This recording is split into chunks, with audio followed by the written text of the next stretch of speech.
Já estamos de volta com Hora Geral nesta quarta-feira. Vamos conhecer um pouco mais de esporte. Vamos lá?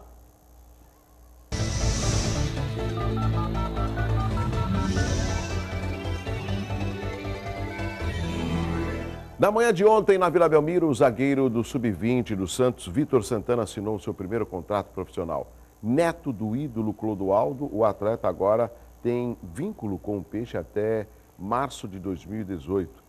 Vitor agradeceu a oportunidade e disse que está realizando um sonho e que quer ajudar os companheiros a conquistar títulos e ser vencedor dentro do clube.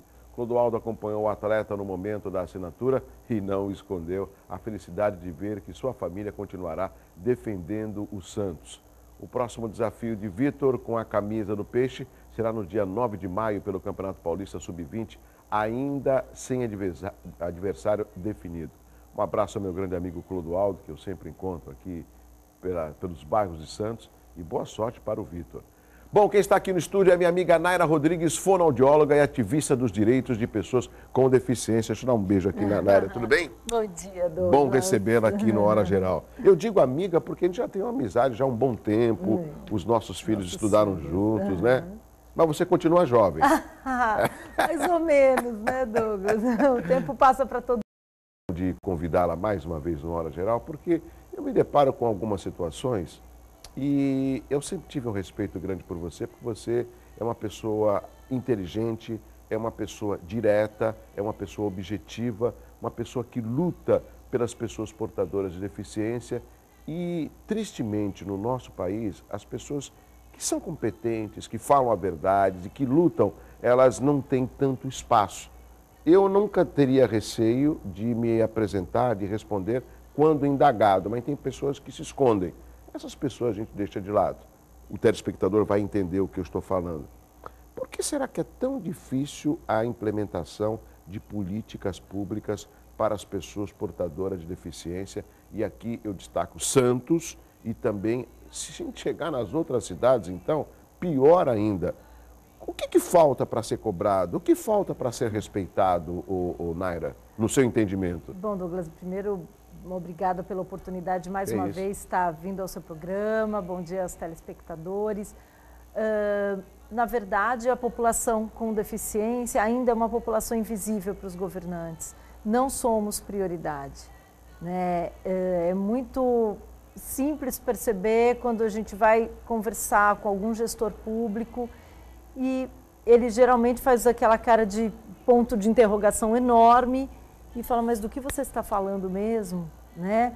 E não é prioridade, a gente fica sempre no entre outros, né? Então, quando se fala de pessoa com deficiência, se fala de implementação de políticas sociais, fala para criança e adolescente, idoso, juventude, entre outros. Entre outros, a pessoa com deficiência, público LGBT, outros públicos que são, né, geralmente invisíveis mesmo. Agora, Naira, um aspecto que me preocupa muito. Antigamente a gente falava que a pessoa portadora com deficiência física. Agora não é mais pessoa portadora com deficiência física. São pessoas portadoras com deficiência, ou seja, qualquer tipo de deficiência. Isso. Por favor, continua. São pessoas com deficiência, né? A legislação brasileira hoje, ela define essa população como pessoa com deficiência. A deficiência com uma característica e com todos os tipos de condições de deficiência, né? Se a gente for usar um pouco o cérebro, né, principalmente alguns governantes, todos nós temos algum tipo de deficiência. Existem aquelas deficiências aparentes e aquelas deficiências que não são aparentes. Ou seja, então, perante a lei de Deus, a lei divina e a sociedade, nós somos todos iguais. Me corrija, Naira. Não, exatamente. E perante a lei dos homens também, né? Somos todos iguais perante a lei, temos direito à igualdade de condições, isso está na nossa Constituição Federal. E, assim, ainda que não tivéssemos esse conceito de que somos todos iguais, que todas as pessoas têm alguma característica diferente, portanto, podem ser pessoas com deficiência, nós somos 24% da população brasileira. 24%? 24%. Santos, hoje com 420 mil habitantes, certo? Certo. Nós temos 121.580 pessoas com algum tipo de deficiência no nosso município. Esse dado é do censo do IBGE de 2010. Do IBGE. Não somos poucos.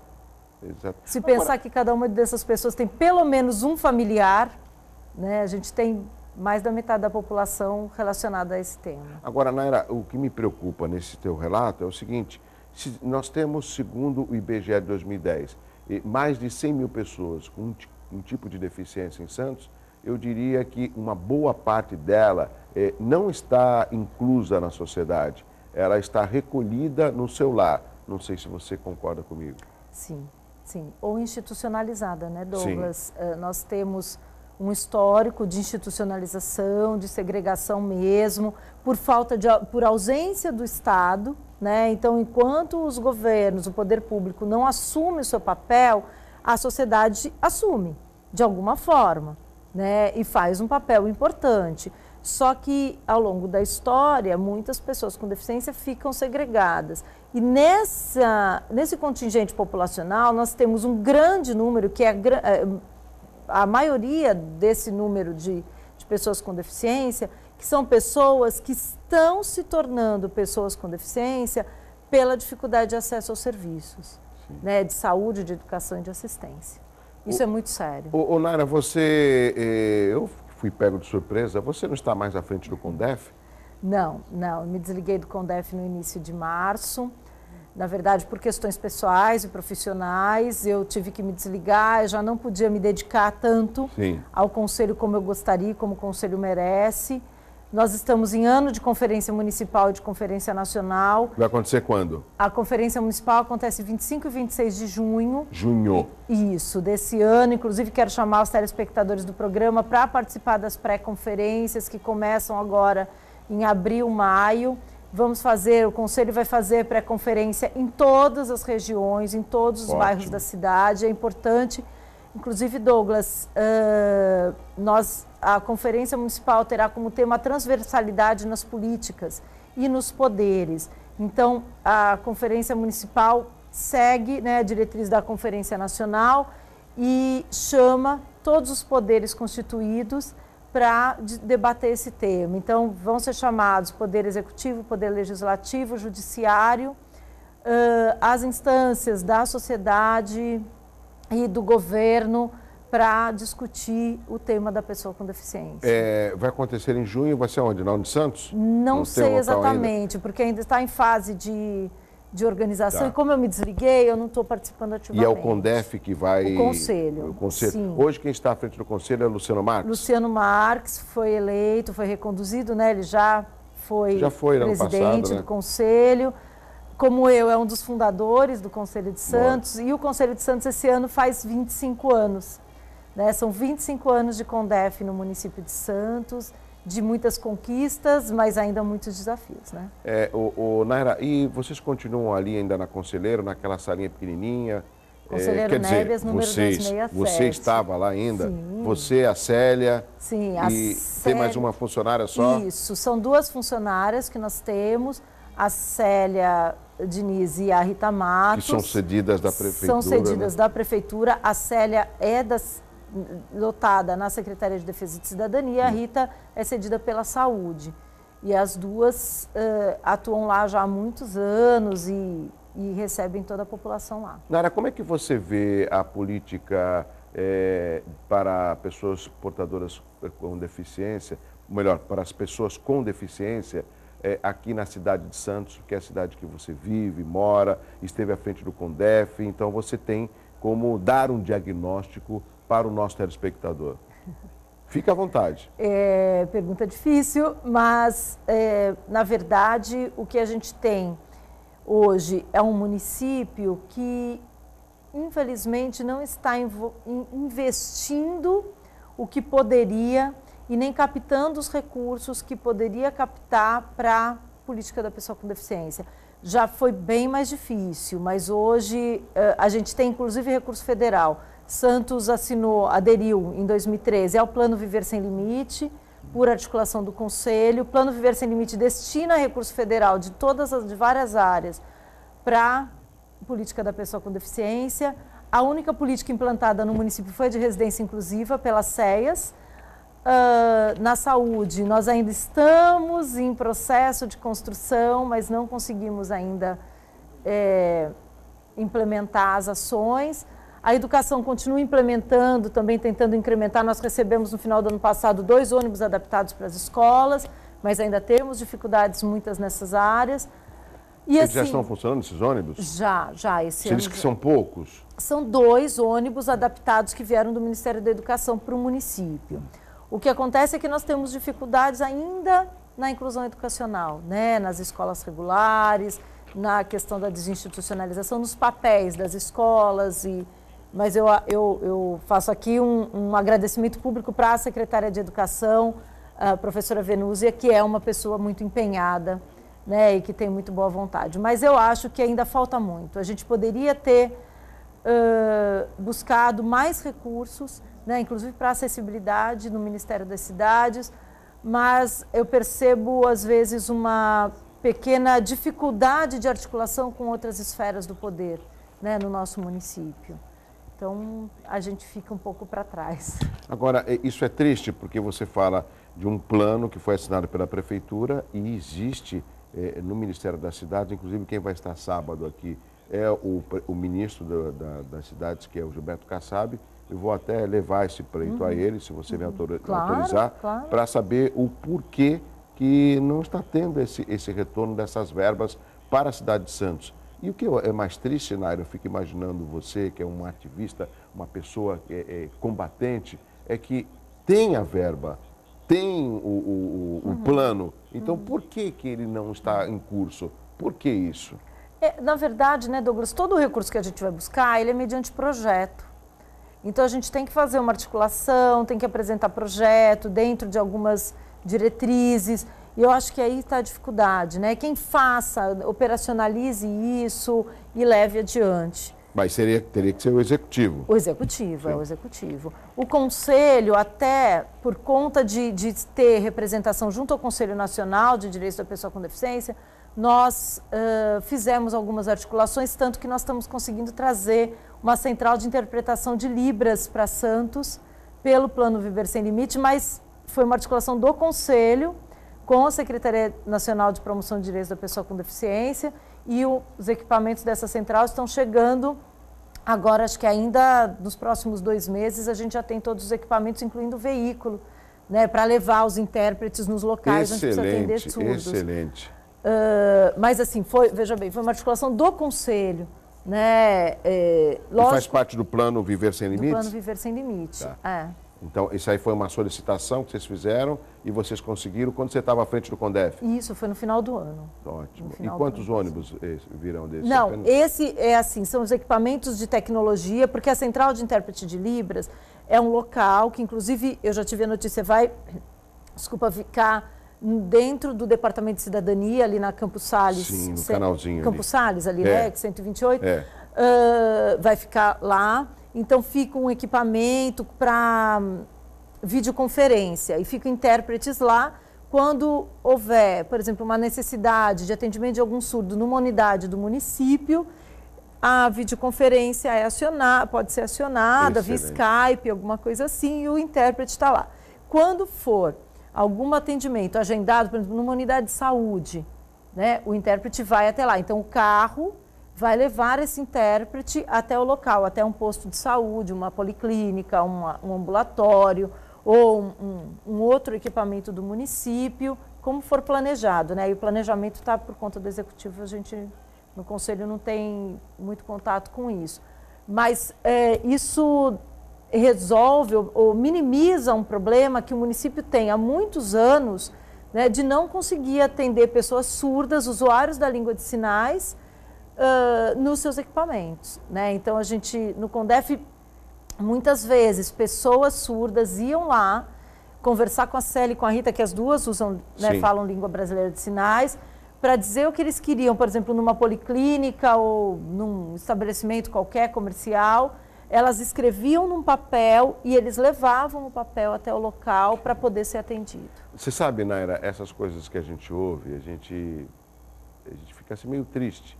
Porque já pensou uma pessoa em pleno século XXI, aqui eu falo da cidade de Santos, que é a principal cidade da região metropolitana, não quero que elencar culpados, mas uma pessoa que às vezes chega a não ter um atendimento numa policlínica, porque não existe um atendimento ou um intérprete de surdos e mudos. Ou seja, uma pessoa ela pode até chegar a desmaiar, morrer, porque ela não está sendo entendida, compreendida. Ou seja, isso é o mínimo.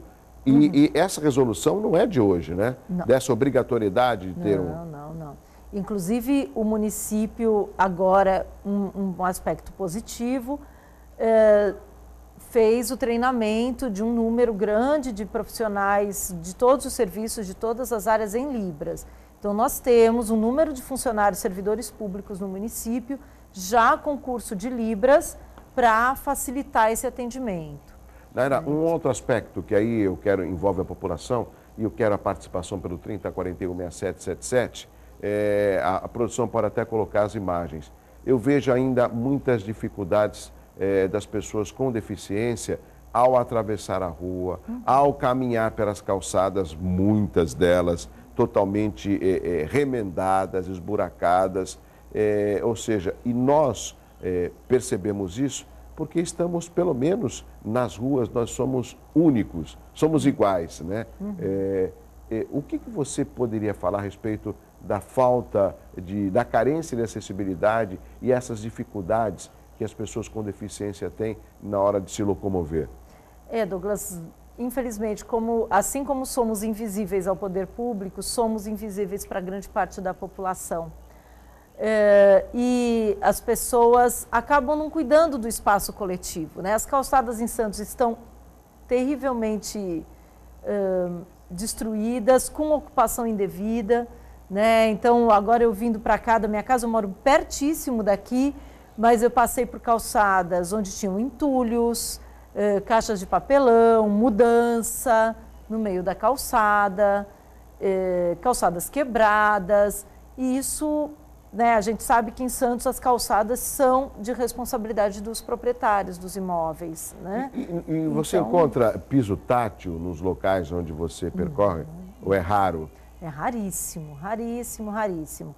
Algumas calçadas, alguns locais que estão sendo reformados, estão fazendo algumas guia pessoas rebaixada. Fazem a guia rebaixada, fazem o piso de alerta, que é aquele das bolinhas, mas isso ainda é muito raro na cidade. E com relação aos semáforos que emitem esses sons para poder atravessar, tem até um nome, são as botoneiras, sonores, né? Isso, semáforos sonoros. Eu conheço poucos. Não, só que, para nosso espanto, foram instalados na cidade muitos, só que não estão funcionando. Já mandamos vários ofícios para a CET, solicitando o conserto. Eu não sei exatamente qual é o trâmite dentro da empresa, mas eles não funcionam, eles existem. Então, assim, a gente tem em vários cruzamentos da cidade, na Avenida da Praia, ali na esquina da Galeão Carvalhal com o Canal 3, Azevedo Sodré, vias grandes, né? Ali no ginásio Rebouças. Tem também, né? Ali mas não está funcionando. Não funcionam, eles não funcionam, simplesmente não funcionam. Não funcionam. Você já teve a oportunidade, você saiu do Condef, mas quando você estava de conversar com o prefeito, dialogar com ele, explicar, porque ele é uma pessoa receptiva, né? Eu acho que... No início de fevereiro, nós enviamos um ofício para o senhor prefeito, porque qual foi a minha preocupação? Quando eu resolvi que eu ia me desligar do conselho, eu acho que é meu dever, enquanto, né, pessoa pública, né, eu fui eleita, totalmente procedente, agente público, prudente, prestar contas, tanto à população, que é isso que eu estou fazendo aqui, como a todo o conjunto da sociedade, como ao poder público. Mandamos um ofício para o senhor prefeito, pedindo uma audiência para discutir e conversar com ele sobre as políticas para pessoas com deficiência no município. Isso foi feito na primeira semana de fevereiro. Nós estamos no dia 25 de março, nós não obtivemos resposta ainda. Não obtiveram? Você mandou direto para o gabinete do prefeito? Para o gabinete do prefeito. A notícia que temos é que, em geral, esses ofícios são enviados para a pasta de interesse, né, relacionado ao tema, e a pasta determina se o prefeito ou define o momento ou quem vai atender. Só que nós gostaríamos, com a nossa pasta, que, né, onde nós estamos vinculados, que é a Secretaria de Defesa da Cidadania, nós temos um diálogo. Temos diálogo com o secretário, com o chefe do departamento, mas nós gostaríamos de verdade de conversar com o senhor prefeito para expor as questões que às vezes fogem até a governabilidade de um ou outro secretário. Nós sabemos que o município tem que funcionar em rede, né? E a gente sabe que às vezes cada secretário Tá certo. é um mundo à parte. Naira, tem que chamar o intervalo, a gente vai continuar conversando no próximo bloco, mas o que a Naira falou é algo que eu julgo importante. Eu usei uma frase, uma palavra no bloco anterior, vou usar de novo. Eu não tenho procuração de nenhum prefeito da região, mas às vezes, sabe o que acontece, Naira? Tem uma meia dúzia que blinda os chefes dos executivos e não deixam eles ouvir a realidade, né? E lógico, se a população chega próximo, tem dificuldade de chegar próximo ao prefeito, que dirá uma representante de um conselho que quer apenas discutir políticas importantes para o município. Eu volto depois do intervalo, é rápido.